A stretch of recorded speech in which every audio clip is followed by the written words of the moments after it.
Hello and welcome. Thank you for joining us, everybody.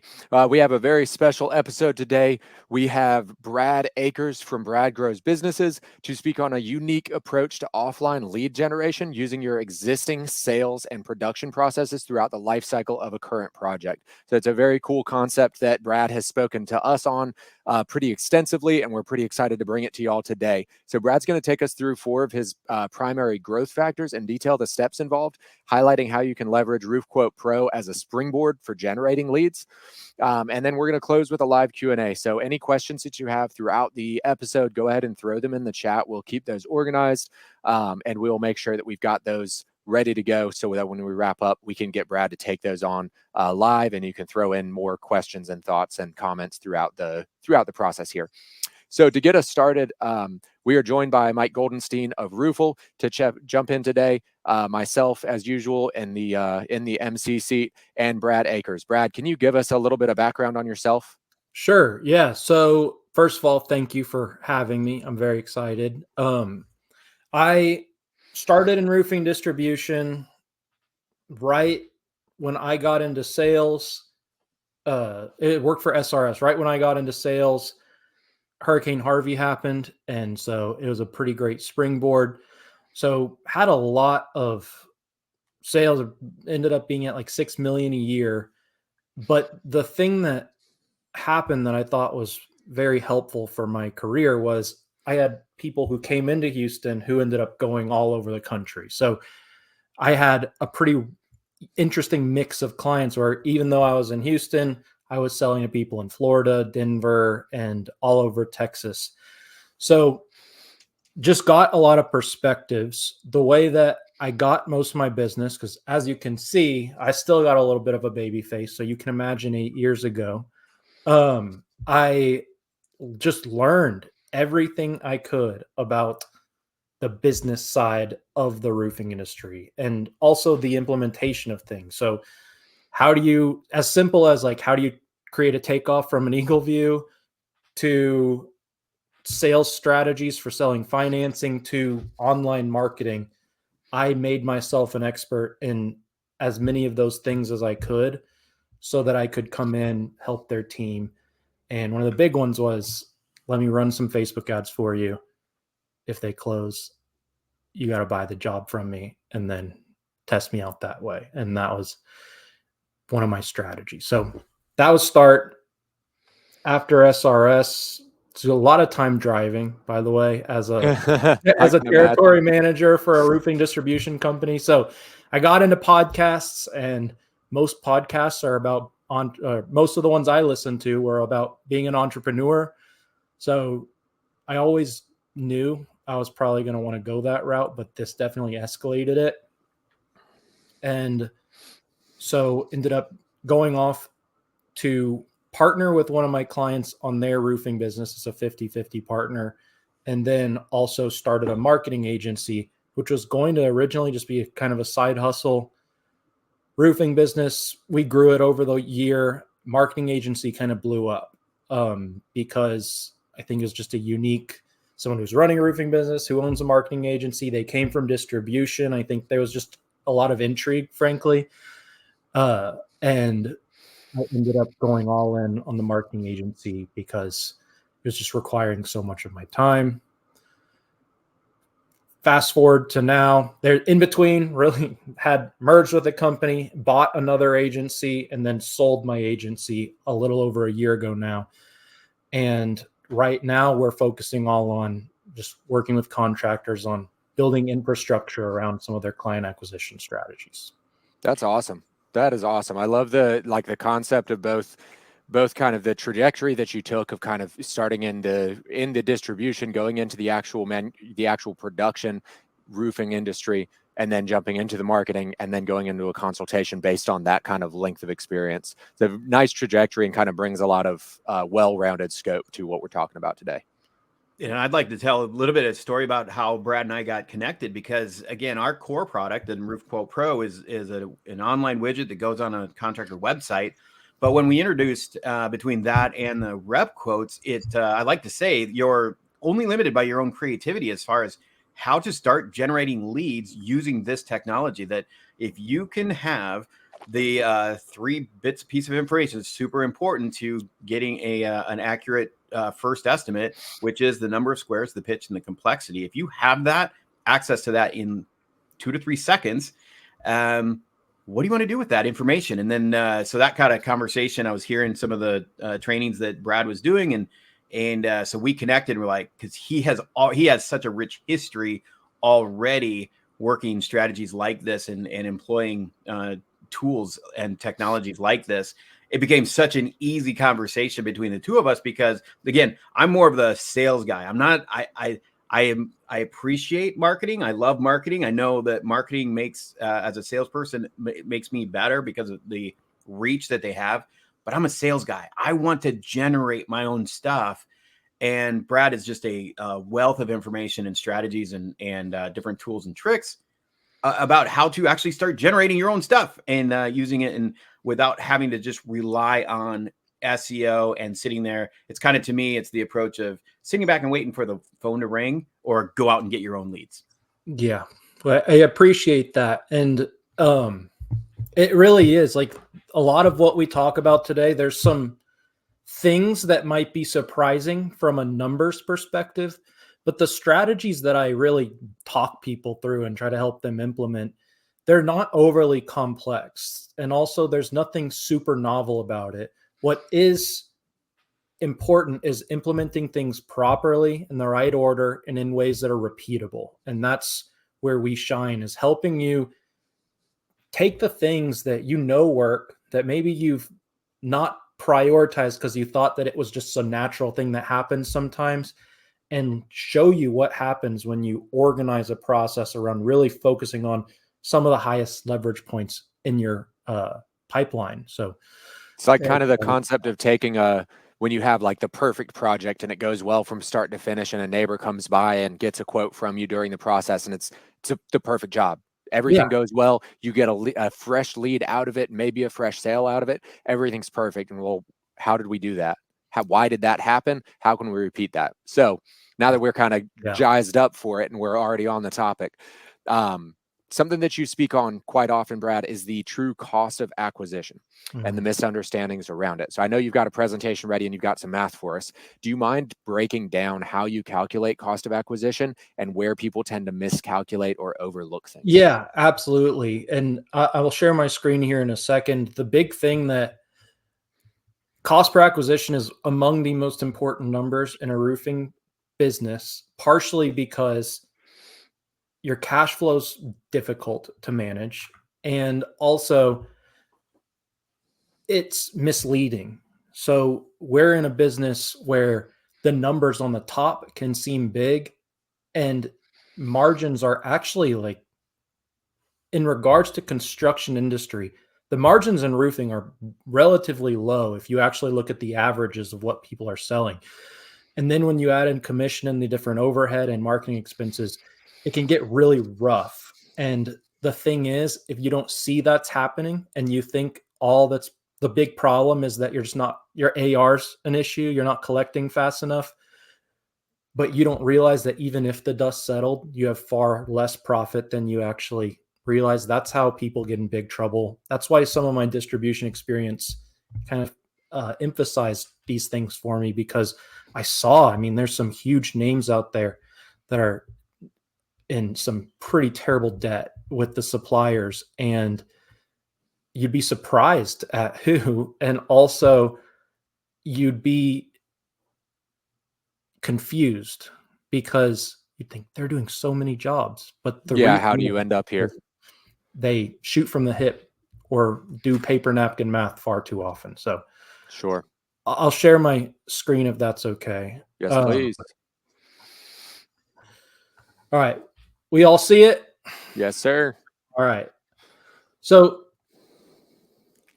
I want to go over the cost per acquisition and like some of the numbers, but I also want to kind of give you a teaser of one of the most powerful concepts that you can implement within your business. And it's just the power of generating 3 additional appointments for every job. And I want to go over the math of that as well after. But first, this quote. I'm a big I love science and physics and space, so Albert Einstein is among my favorite. But this quote is super relevant to the roofing industry and how they approach their marketing. So many of them have bad relationships with marketing. And the reason that they do is because they invest the money and they don't get the return, or it's underwhelming or mediocre. Yet they keep doing it. And what they don't see, and I'll show you in a second, is oftentimes it's actually not the marketer who's doing something wrong. Like their metrics are fine. It's just from the start, the math and the formula and the balance of how much you're spending versus what you're doing and your cash flow just completely are confused. And if you understand that, you'll know how to approach it next time. So after this, I want you to make sure you're not being insane, because I want to make sure you understand these numbers, because it can completely transform how you approach marketing. So quick math. Mike, I know you don't you have these sessions with a lot of people and you have heard a lot of people's marketing budget. This number, $2,500 a month, there's something special about it. And we know some of the premium marketing agencies that are top of the line are charging a lot more. And once again, balancing act. It's pretty conservative though, right? In regards to what you see people out there spending. Yeah. I mean, that's very conservative effort. And then, so it's really depending on, again, strategizing what your overall goal is and based on your annual revenue as well. Yeah. So I want to show this. Like, this is kind of a common number, not necessarily if you're going to work with some of the big dogs out there in marketing, but a lot of and there's some great marketing companies that are about this price range, but this is about the average number, just like industry wide, not the people who have the spotlight, but just industry wide, about what most people pay for SEO and Google ads. And the reason is everyone knows or feels like they need to get found on Google because they look for things on Google. It's very logical, but they know SEO is supposed to take a long time. So you got to bridge the gap with Google ads. So that's why that's the common package. You see it over and over again. The common ad spend, I don't know why, but I had an agency when we had hundreds of clients, $100 a day. I don't know what it is, but $100 a day. Like, I think we can start at $100 a day and we'll scale it up. If I'm making money, I'll spend as much money as you possibly could. Like that's the word over and over again. And I like the spirit of it, but there's problems. So total monthly investment for the average, not the people who are spending $20,000 a month, but for the average, right around $5,500, $6,000 a month. Now we got to look at some of these numbers. Average re-roof across the country is probably about $12,000, especially in retail. Average margin, 35%. Gross profit, 35% margin on 12,000 is 4,200. Average commission, we all know there's a million ways and there's so many arguments around how to split commission, but a conservative number would be 8% of gross, I think. And then profit. So this is what paper napkin math would tell you the profit is, right? Okay, well, it's $12,000. Gross profit's 4,200. We have,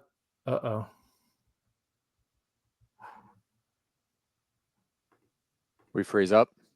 Yeah, am I back? Yeah, you're here. Yeah, you're here. Okay, Yeah. there we go. Sorry, I saw a lot of things. So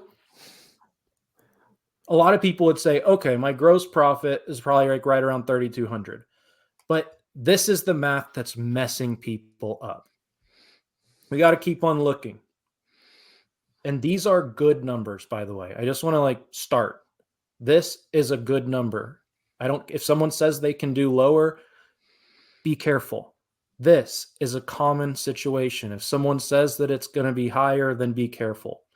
So average cost per conversion, usually that's going to be a website form fill or someone calling you, and usually it's measured by, is it over a minute or something, is going to be about $150. A number no one talks about is how many conversions turn into appointments. The answer is not 100%, especially on Google. If you've run Google ads, and in the chat, go ahead and drop if this is something you've experienced. You're getting calls. Is this ABC Roofing? It's like, no, this is Brad's Roofing. You're going to get people asking you, hey, can I buy some sheet metal from you? You're going to get people asking you just for the price. That's something ROOFLE might be able to help with if it becomes necessary. And why didn't I include labor and material? That's separate. So I said gross profit is 4,200. But the average numbers, right, would be about 60%. So 6 out of 10 are going to turn into an appointment. That would be a $250 cost per appointment in marketing spend. So that's just an ad spend before the management fee. That is a whopping 12 appointments. And once again, if you've run marketing before, you know that like even this might be pushing it, which is sad, but true. So 12 appointments for $5,500. Mike, would you be pumped about 12 appointments for $5,500? I mean, you'd think that it's a lot lower than that, but yeah. Yeah, it's pretty underwhelming. Like this alone would get people kind of feeling a little funny in their stomach. It gets a little worse. $458 would be 12 or 5,500 divided by 12. So management fee plus ad spend divided by the number of appointments, that's $458 cost per appointment. Especially if you have a salesman running it, you're probably going to close 1 in 4. These are people who are called you and likely someone else. These are people that don't really care that much about your brand. They just clicked on the first thing that they saw, and they might be getting a few estimates, and they might just be trying to figure out like a few different options for themselves. So you have to do a lot of legwork to get them to close.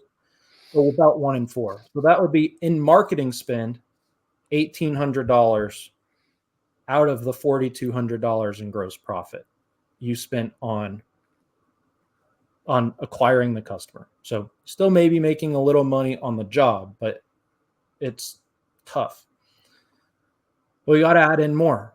The commission. Most people hire marketing agencies when they have a salesperson. So add 960 into that. That's 2,700. That 4,200 in gross profit minus the 2,793 is 1,400. 25% of 12 appointments is 3 jobs. You invested 5,500 for 4,220 in profit. But then you have to spend it all again the next month. So if this was just a silo, you'd actually come out with some money. But you're spending the money over and over and over again. So you're losing money each month in dollars in versus dollars out. If it's insurance, it's taking a long time to collect the money. So you probably didn't even collect 50% of what you sold that month. And even if it's retail, like jobs aren't just getting scheduled for the next day a lot of the time. So it's a tough situation. Are any of these numbers like surprising, or maybe we're getting nothing but affirmation in the chat? Yep. Yeah. Spot on. Right. Confirming. Absolutely.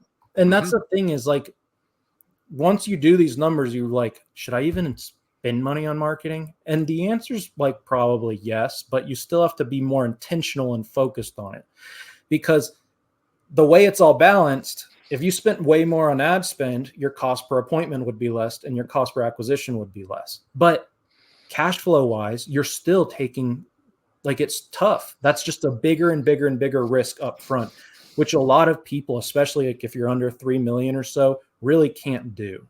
Like they can't take on that massive risk. So, okay. So as we've got our math down, so we kind of see where, if marketing isn't giving you the results that you're looking for, or if it's not maybe dialed into your customer base, to your local market, you might be seeing some of these trends to where you're not getting the return on investment that you're looking for. So thinking in that, With that in mind, how are we going to mitigate COA, and how can we employ our current processes to maximize return on investment, not just of our direct marketing expenditure, but also of all of the other activities associated with a roofing business? Besides, obviously, we're not going to give up on traditional marketing. Marketing is an important aspect of growing your business, but everything else that we do inside of roofing. Tell me about this power of three. What are we doing? So that's something that, like, when I saw that math, I owned a marketing agency, but it took me an embarrassingly long amount of time to do that math. Like, I'll say it, I felt ashamed when I did it for the first time, to the point where very soon after I sold my agency to focus on what I'm doing now. But I want to show you some exciting and uplifting math. The power of three.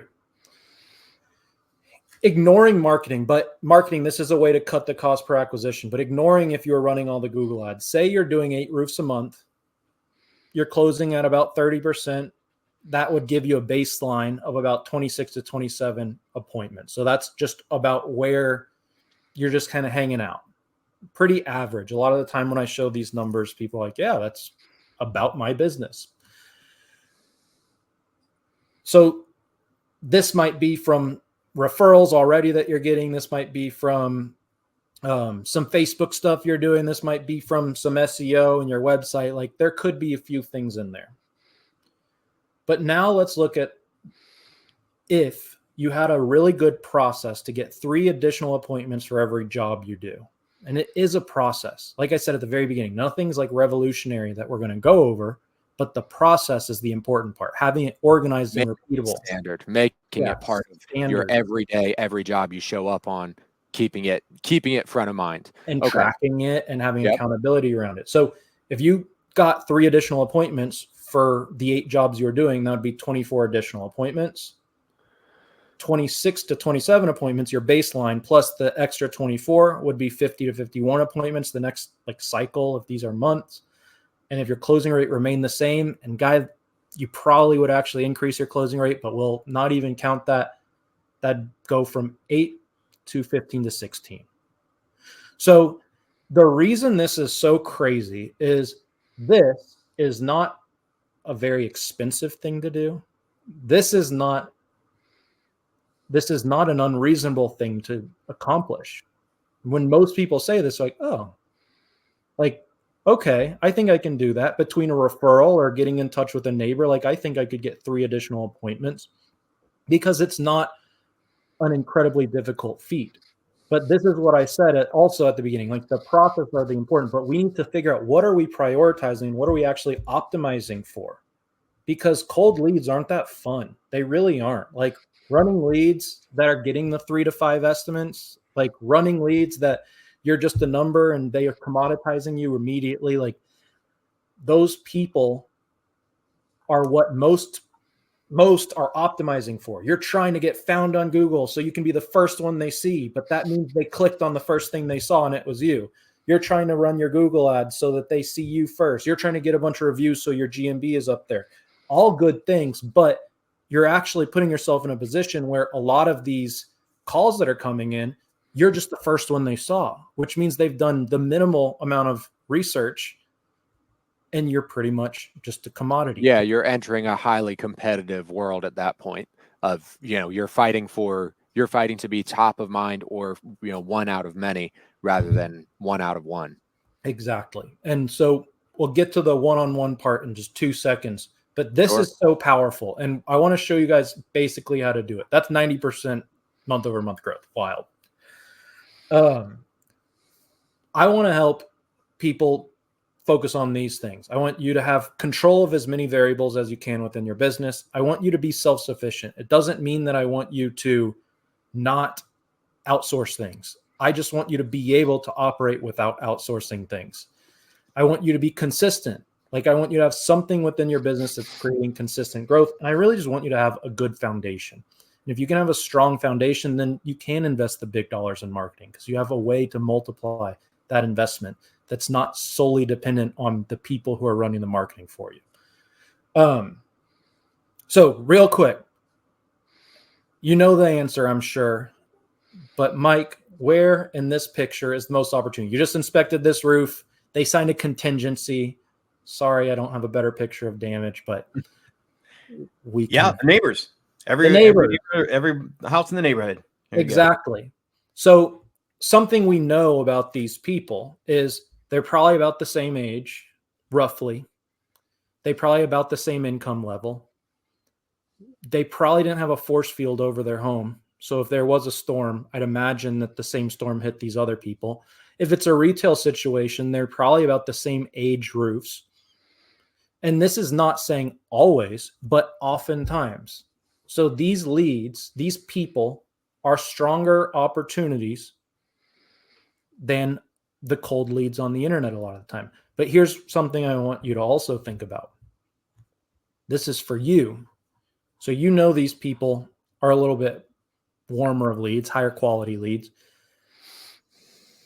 Are you likely, is it a high chance that someone's doing a roof right now, right here? Like at the exact same time? Maybe sometimes, but oftentimes you are the only one on the block at the time doing the roof. These people know that you passed the test with this person. These people know that you belong here now. You're not just here as an interruption. You're not just knocking doors, canvassing, soliciting for business. You're here for a reason. Someone else asked you to be here. Their neighbor, their peer. So it really matters. Second question. Lovely couple you just did the roof for. People who search for you on Google. Where's the opportunity? Oh, it's always with the people that know you and that can recommend you, or even not even recommend you, just let you do their roof. And Exactly. Other people in the same neighborhood don't even have to know them, but same basic socioeconomic status, same kind of general community. Exactly. Gives you the seal of approval. And the nice thing is, like, so in this one over here, we don't have to pay for referral programs. We can use the fact that we're there to get these people there. So there's a good order of this. But now that you close the deal, you just finished it. How can we leverage these people's Facebook networks to leverage the fact that they're equals to people on next door and have a little more authority than you?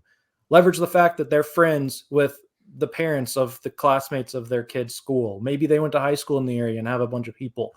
How can we create inbound referrals from getting them to talk about you on their networks? And we have to have an intentional process for that, because if you just say, hey, I have a referral program, they don't know people off the top of their head usually that need a new roof.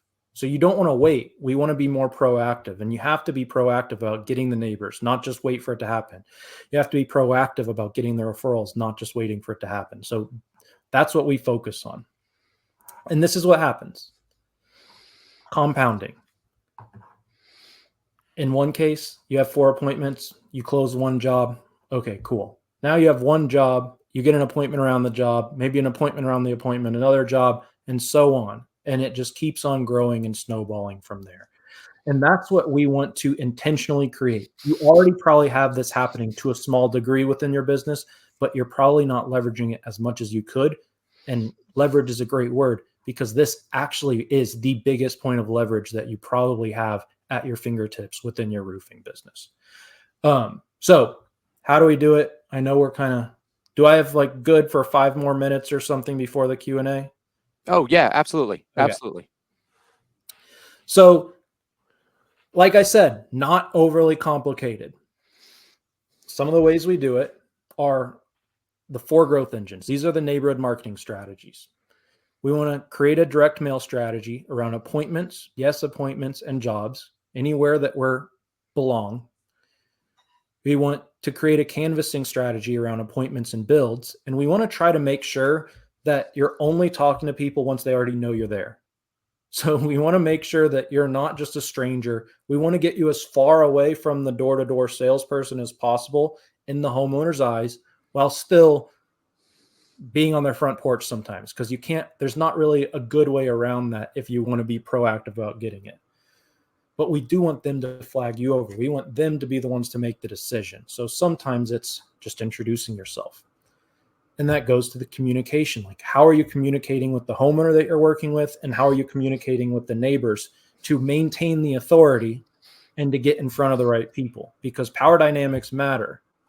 If they think that you are trying to sell them something, then they feel like they have to be on defense, and then they're going to try to take the alpha position. You need to let them make the decision to invite you into a sales process, essentially, with them. And then social media, we want to document what we do. So we just want to make sure the right people see it, though. So rather than 30 ways to prepare your roof for fall, no one reads it. We want to post on Facebook the before and afters and promote the reviews we have and promote a video testimonial and before, like all these things. That's what really matters and people want to see. Sure. Tag the subdivision. Yeah, exactly. We're here in Skycrest, Skycrest neighborhood or what have you, finishing a roof. Yeah. Making sure that you're tagging the very hyper localized exactly. And you can boost the post as well. So like, I know there's a lot of flack about boosting posts, but it's a pretty good strategy as long as you're not having it as like, don't spend thousands a month on one post. That would be crazy. But boosting a post for $20 or $30 a mile radius around a job you did, like pretty good use of a marketing budget, because you're getting that before and after that's relevant to them. It kind of belongs on the people's feed that are a mile away. They recognize Main Street. They recognize the house style. They recognize maybe even the name. So these are things that we want to do, is like get in front of the right people. And this is, go back to that just real quick too, because again, this is probably the time that Brad and I have spent the most together, because again, this is where your creativity and the ability that ROOFLE gives to a contractor to be able to do this in very unique and creative ways. So Exactly. Direct mailing is no longer just, hey, get an estimate or set an appointment or get an inspection, but you can have a QR code and saying, if you want to know what the cost of that roof would be on your house, you'll have it in 30 seconds from the comfort of your own home. You can put this in the hands of even your production guys. As the roof is going up, they can be going down the road and, door to door if they want, and giving the ability to give estimates. Handwritten notes are so key. It's personal enough, but it's not invasive. Again, we have to be keeping in mind of that 40% of the single family homeowners today that are now millennial, and they're very busy. They have younger kids. They have to, they don't want as much interaction, and they're probably not going to invite you in the home. And this is the other thing, Brad, you and I have talked about quite a bit. They don't necessarily know their neighbors anymore. No, they don't. They don't. That's so the old door-to-door knock on, hey, I was doing Bob and Shirley's house. To be honest, they're like, who? It's 2 doors down. I know, but they don't know their neighbors anymore. So being able to adjust your processes to understand your buyers is very important in this process as well. 100%. And that's like, so it's such a huge piece of like this.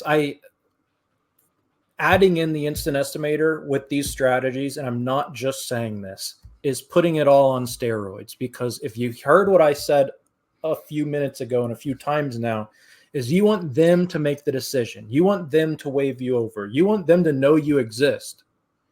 So if we can get them to take the first step and then we approach them, we have we're there for a reason. We're familiar with them. And we also have a little bit more to talk about. So instead of just saying, we're doing the roof down the street, like if you need an inspection, let me know. Or if you wanted to push a little harder on the sale, which I don't even think you should do. Now you can say, we're doing the roof. I know you didn't fill out your name. I just saw the address, but like I recognized it because we're talking to Susie and I saw you got an estimate. I just wanted to introduce myself. And did you have any questions there? Like, did you have any feedback on the estimate? And they're like, oh, well, I was just checking. Like, okay.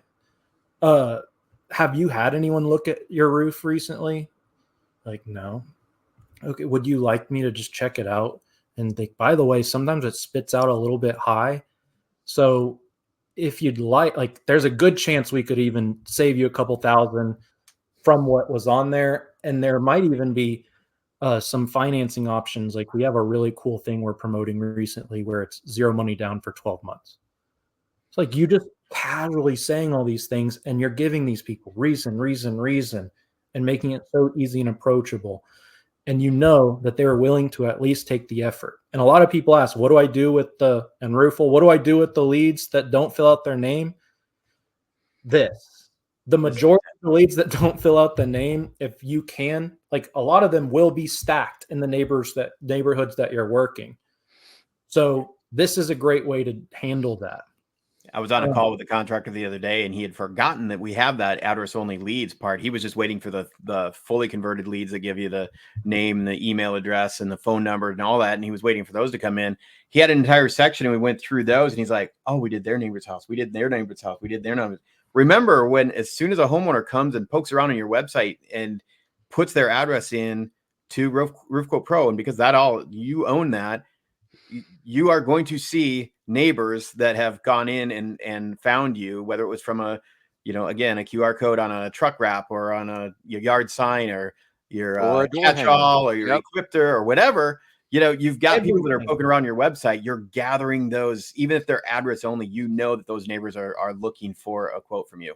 Yeah. Yeah. And especially those kind of modern buyers, millennials really thinking more in that you see somebody getting a roof done down the road, you're not necessarily going to go and talk to that project manager. You're going to look at the truck, you're going to get the business name, and you're going to look them up most of the time. That's what's typically going to happen. Speaking for myself, I'm not going to go bug a project manager. I'm going to get the name of the business off the truck, and I'm going to look them up and then see what I can find out. Exactly. And like, that's the thing is like, we have to be creative and we have to look like the ROOFLE, for instance, and all of the things I'm saying, like these are just tools that you can add, but you have to use them. Like you have to understand the nuance of them and you have to use them properly. Like ROOFLE does not do anything to drive traffic to your website, for instance. It would be great if it did, but that would be a whole nother business. But ROOFLE is a great tool to increase the conversions and to create a dialogue before they even have to talk to you. We can meet them closer to where they are rather than waiting for them to find your website. We can make it so easy for people who are down the street to look. And also, like, there's so many strategies. Like, if you feel okay with this, my favorite personal is always make it higher than it's going to be. And then call them and say, it's been spitting out kind of high recently. Can I give you an inspection? Because I think like we actually might be able to save you some money. Like that type of thing is there's reciprocity being built up like right away. So it's just a really good way of thinking about things. Referrals, we'll go fast through that. Incentivize them to talk about you. Like it's your favorite type of lead, act like it. Don't just wait for referrals. This isn't a net. You have to be proactive. You have to have, at the very least, go very actively try to find the good spots in the lake to fish. But also you need to make sure that like you're creating a referral process and you're organizing the way you're talking about this so that they actually take actions to generate referrals for you. Because if the only action they can take is to try to think really hard about who might need a roof, you're asking a lot. So that's that. I don't know what we want to do now. Before we jump into our Q&A, I'd like to hear just a little bit more about that formalized lead referral strategy. Sure. I feel like that's going to be very valuable because like we had said at the beginning, we're talking about the perfect job where you do everything goes well. A neighbor comes up and requests a quote or requests somebody to come talk to you. The person who's getting tapped on the shoulder by a neighbor is 9 times out of 10 not a sales rep. Yeah. If anything, they're a production manager or a project manager on that site without necessarily a lot of sales training. How do we give a formalized referral strategy to our production people who don't have to be sales reps, who don't have to be sales professionals? How do we put it into their hands to make sure that they can follow this procedure and they can continue to spread the word and build you out in the neighborhood without turning them into sales professionals? 1000%. And that's like part of it is like everything. We really don't want to rely on some rainmaker of a salesperson. Like that's not that good for your business. That's a massive weak spot in your business. If you're growing because you have a really, really strong salesperson and they're the secret. You need to have processes and have organizational infrastructure. That's the reason that your business is able to grow, and then have really, really good drivers of the vehicle. So everything needs to be a step-by-step process, the best you can. Because if you can create that, then your business is going to be more stable. It's going to be less reliant on one of the biggest plagues of the roofing industry is people jumping around, but also like most of you watching probably started as a salesperson at a roofing company too. It's like, can you blame them? So let's look. Inspection, I have a PDF we all can get, and we can get that. I want to look at the referral program though, because I think that would be really good and worth everyone's time. You got to sell them on the referral program. So even though it's a production manager, not a salesperson, you still have to do a degree of selling. You can't just expect them to be so willing to go out of their way to do it, because they're probably willing to, but you just need to make sure they actually take the action when they're at the peak of happiness and willingness and, oh, the relief, my job's done. It's hard to get a thrilled customer to give you a 5-star review, Yeah, even when they're thrilled. You know, you've got to really incentivize them to take that step. So what have we got? What are we doing? Exactly. So have them introduce you to any neighbors if you can after the job, not before. You want to clean up before so that there's no potential of them trying to give you like, oh, you should pay me for this person, this person. You want to be like, I actually already inspected their roof and gave them an estimate, because that's power dynamics wise. Like, you don't want to give them the power there too early. This is a great example of what we try to help our clients with, just like a way of doing it. We organize it into an SOP checklist. So I'm going to role play with you, Mike. Based on your experience, would you refer us to a friend if they needed to get their roof, theoretically? Absolutely. We love your service. And awesome. I really appreciate that. In that case, like, would you be interested in participating in our referral program? We give you $25 for every qualified appointment that you send us, and $250 if we actually close the deal. So 2 ways of getting paid, free money essentially. Would you be interested in signing up for that? $25 just for an appointment? You don't even have to make a sale. Sign me up. I'm interested. Right. So most people are like, yeah, sure. Like, they're not as enthusiastic as our friend here, but like, sure. Yeah. Like, hey, yeah. Why would I? $25, man. You want to make it like illogical for them to say no. And if they are saying no over and over again, then you need to be like, wait, but you just told me you'd refer us, if in theory. So like, what did I miss? So like, you can go back to that. That's why that first question is so important. Say, okay, cool. So in order to participate, we just need you to post about your experience with us on your Facebook page. Can you pull out your phone and put something together real quick so I can make sure you get the right business page, and so I can let my office know to start tracking referrals? Anyone who comes from the post obviously will count towards your rewards. We know you probably don't know people who need a new roof off the top of your head. Well, that's like a very simple, we have a lot more like complex versions of this. But this is just an example of like getting them to do a referral generating activity in order to qualify for the rewards. And it also helps you not get them to think that they're entitled to referrals from anyone you talk to along the way. It creates a very like set starting point where they have to go do something. So that is what we suggest there. And really, guys, like, once again, there's a PDF that I'll make sure we have the. And also, just for everyone viewing, when we finish this, when this webinar closes, you will be redirected to Brad's website. So if there's any more information, if you want to book a consultation, anything like that, you will be directed there as soon as we're done here, for convenience sake. Now, I wanted to kind of dig into that a little bit more, right, as people can go ahead and throw your questions into the Q&A, put questions into the chat, and we'll go ahead and address these. And while people are kind of ruminating on that, I wanted to just kind of dial into this a little bit more, kind of creating beyond, having a script laid out for your production reps of, hey, this is what you're going to do. There's so many ways that you can take this idea and you can run with it, and you can kind of fit it into what you're already doing. So give your production reps a bunch of $10 Starbucks gift cards. Everybody loves a Starbucks gift card. Hey, I've got a $10 Starbucks gift card if you make a Facebook post. I mean, who's not going to do that?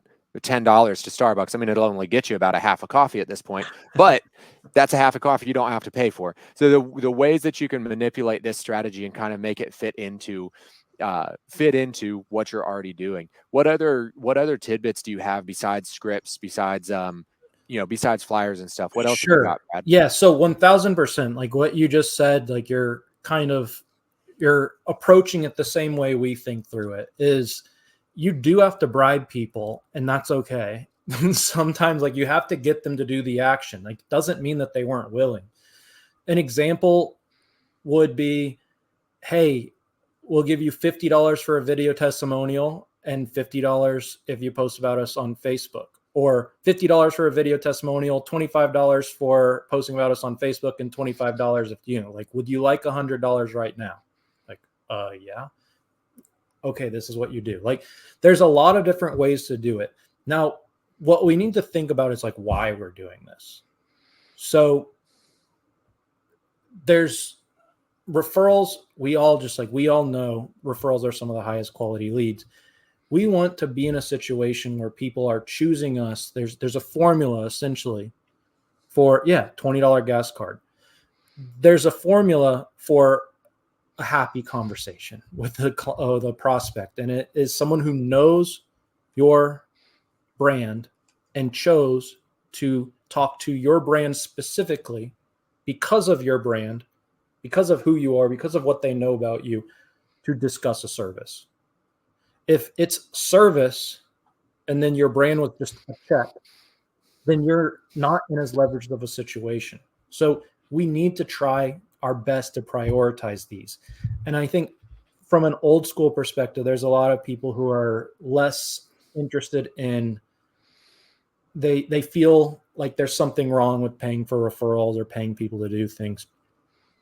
And there's other things you can do. It doesn't have to be paying for referrals, but also referral programs and rewards programs and affiliate programs. Like, this is a way that business has been done for a long time. Like, and people are so used to it. Yeah. Everyone's used to it at this point. It's just, you can word it like, we really like to work with people who heard about us from someone who already had a good experience. Like, it makes our jobs easier. It makes their experience easier and better. And that's the lifeblood of our business. Like, you can tell them like, this is really like, without our customers giving us referrals, like, we really wouldn't be where we are. So like, we would really appreciate if you'd be willing to do this. Sure. Personalizing it to, hey, we love working with customers like you. We're looking for people exactly like you. Who can you recommend? Who's in your network that we can work with? We enjoyed this project as much as you enjoyed getting it done. Kind of putting it into a very personal perspective. So we have a first Q&A from Dan Barnes. How do you record referrals from a Facebook post? So when a customer does make a post for you, how are you tracking that? So it's really just like about the intake process. I wish there was like a perfect way to do it. Now there could be. There's the softwares like Get the Referral. I think it's an amazing software. I know you guys use it or have in the past at least, and that's like a great way to track it. But it also, there's a price tag with it, and I think it's a worth it price tag. But a simple answer is just really making sure whoever is handling the inbound calls is asking questions. Something that John DeRosa said one time in like a sales training when I first was at SRS, he was giving an example of someone who's like at the very beginning of the inspection checklist that they have. They're like, okay, and who referred you?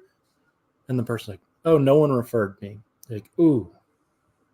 So we really only do business with people who came from a referral just because they know the quality of work that we do. I think we can make an exception for you, but like, just so you know, that way, any objection in the future, like, that's why we only work with people who, like, it kind of like, well, that's why we usually only work with people who gave us referrals. The point that I'm making, the reason I said that, which I know is kind of a little off topic, is ask very carefully in your production. And who referred you? They're like, Oh, I found you on Facebook. Okay. Interesting. Was it a Facebook post? Like, did someone make a Facebook post? They said yes. So you can just ask who referred you, not did you come from a referral? How did you hear about us? Instead, say who referred you. That's a much more powerful position to ask that question from. And if you're asking that question to every lead, if I call a company and ask for something and they immediately say who, not how, but who, it's okay. So this is clearly your procedure. You have people who are referring people like myself, and I might have come and walked in from anyway, but that specific question of who rather than how, it gives you an idea of how this company operates. Very powerful. I like that. Yeah. And like, that's just a frame. And like, there's so many, like, but we just have to think, and it's kind of funny and like maybe feels like almost, I don't know, not manipulative, but just weird and kind of icky. But you have to, like, it's important to maintain the position of authority throughout as much of the process as you can. That does not mean you have to be a jerk or cocky or any of that. But it does mean that you have to be the one that they trust has the information, they trust has the reputation. And that actually helps. Like, that really does help them. Pricing, that's authority. A higher price than other people. I know it's there for a reason. Yeah. It's there for a reason. Tim Brown. Mm-hmm. Tim Brown, it's no secret, has more expensive websites than a lot of people and has more expensive ongoing marketing services than a lot of people. That actually gives people confidence when they work with him. That confidence that they have when they work with him allows him to have customers for longer. A higher price and longer customers allows him to invest incredibly heavily in a team that's going to crush it for the people that he works with. And it's a cycle. And that's why he's able to grow. There's Alex Hormozy, who maybe we've all know, maybe we don't. If you look him up, really strong guy, crazy hair, looks homeless, but $200 million net worth. He says something called the virtuous cycle of price. Basically what I just said, but there's a lot of examples of like maintaining authority and organizing the way you communicate and understanding the importance of the little things that you say, the little things, the little ways that you approach knocking on a door of a neighbor, the little way you word a text to the homeowner when you're on your way to the appointment. Those things matter so much more than people think. And prioritizing those and optimizing your business to make each of those as best as possible so it's done on repeat, like, that's a small hinge that opens a massive door, and you'll just be so happy you did. And what I'm taking away from this whole conversation, I really do appreciate your time, is that you're talking about doubling your business. You're doubling your money. You know, you're spending the amount that you are on marketing and driving traffic to your website, but then go ahead and double that efficiently, effectively, and cost effectively. And so the strategies that you can employ with not a lot of additional investment, doing those little things that you were just talking about, doubles that investment. And I do appreciate your mindset on that, and especially watching how our customers in Roof Quote Pro and utilizing rep quotes kind of in tandem that way. Actually, it's not getting one service, you're getting two services and being able to double your capacity to get those exclusive and highly qualified leads. Exactly. Love it. Been very, very, very helpful here today. Well, I'm happy to have been a part of it and just to share this time with you. Hopefully people got value. If you took anything from it, I'd love to talk if you want to book a call or anything like that. But even if you don't, what I want to encourage you to do is figure out how you can prioritize getting 2 to 3 additional appointments for every job. If you can really, really focus on that, because I don't have the only way to do it. I do think I have one of the best ways to do it, but I'm not the only one that can come up with these things at all. And like I said, like, I kind of give it away. If you get these things implemented properly, you will grow your business, and it will give you a more stable and predictable business, and you'll be less dependent on others And that really does matter. There you go. Yeah. And it really is a clear and simple way to implement a couple of changes to try to make every single project your best project, your ideal project. You know, if you can get, even if you get one referral out of every single job that you do, that's one referral that you didn't have before. If you can get 2 or 3 and you've got a 30% closing rate, you're getting an extra job for every job you go on. It's a really wonderful concept to kind of bring in and formalize into your strategy. You know, we're all already trying to present ourselves the best we can. We're putting our best foot forward every time we go onto a job site, but how can we formalize this strategy to make it part of our everyday work to grow our network everywhere that we go? Beautiful. Nice. Beautiful. Perfect. I don't see any other questions come through, so we will close it down for now. Just so that everyone is aware, you will go straight to Brad's website. So if you have any further questions, any more that you would like to discuss, you will have the opportunity to do so there. As always, thank you so much for joining us. Tune in next week. We have another good one coming out. Mike, thank you so much for being here with us. Brad, thank you so much for your time. We really can't tell you how much we appreciate it. Thank you so much for coming on. Any final words before we close out? Without action, none of this matters. Thanks, Justice. Thanks, Brad. It's been a privilege. Appreciate it. All right. Take care, everybody. Thanks.